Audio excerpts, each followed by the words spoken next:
The following program contains mature subject matter. Viewer discretion is advised.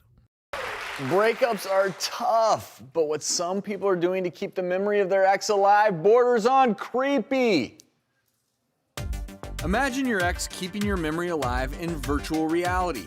New technology is making it easier than ever to create adult VR experiences with your ex.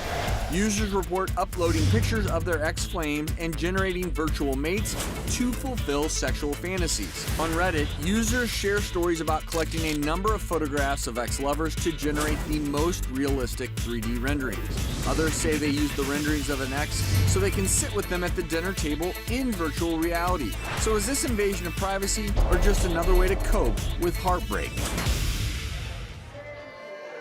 Friend of the show, psychiatrist and relationship expert, Dr. Ish Major joins us. Thank you for joining us, Dr. You know, as technology continues to grow, you're never going to be out of business. At all. It just gets weirder and creepier by the day. It does. If you think having virtual sex with your ex is a good idea, you are virtually out of your mind. This is horrible. Yes. You just, come on.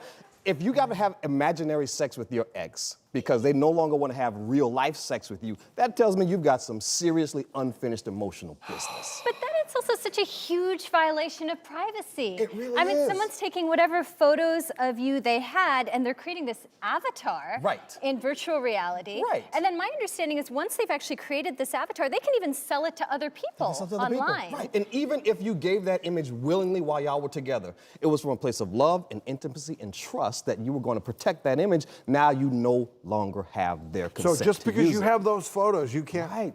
Right. They're actually giving advice before you break up. Make sure you take these particular photos and these particular, it's creepy. Right, I'm assuming this is the breakee and not the breaker. And now you're stuck in this cycle, you lost control of this relationship. But I would offer you another C word to help you get control back, and that's closure. You need a way to move on now, right? And there's a healthy way to do it. Breakups take from 3 to 9 months, sometimes up to 18 if you were married for a long time.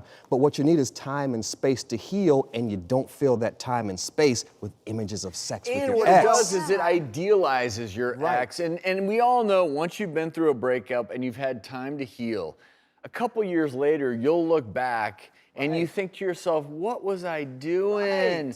But this person is never going to get better because every day they're having virtual sex with this idealized version of their ex, almost cementing in their mind how perfect this person was that they can't have. They're making it more permanent. They're making it even more permanent. And so what you're really talking about is what's the difference between a healthy fantasy and an unhealthy fantasy. And this is unhealthy because it keeps you stuck in that virtual reality. Let's talk about healthy fantasies then.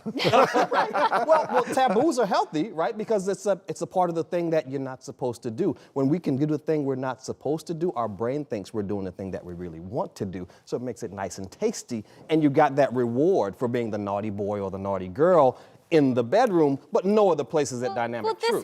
That may be a good application for virtual reality with consent. With consent. I totally get that. But I that think, is not this. Yeah, this is a totally different kettle of fish This because is a you violation. don't have that privacy. Right. And my understanding is that private citizens who this happens to really have no way of in fact, taking control back over their image. I was talking to Judge Toller from divorce court about this very thing, and she was like, the problem is the law hasn't caught up to the technology. So we have no way to prosecute when this happens. People are using your image without your consent. All right, so let's talk about healthy ways to get over someone. Yeah. Other than virtual reality with your ex. Virtual reality sex with your ex. And you mentioned that you want closure. You need to put that Purge. aside. Purge. You don't want any images, anything that's reminding you of your ex. If it's an image, if you can taste it, touch it, smell it, just get rid of it because it keeps And that you doesn't stuck. mean And don't put it in the check back in of the on closet them in the box either. just in case. It's get rid of it. Get rid of it. I know Purge you it and be said like done. not even to follow them on social media, just separate. Unfollow. entirely, We're no correct? longer Facebook friends. I don't want to see your Instagram feed because every time you see that image,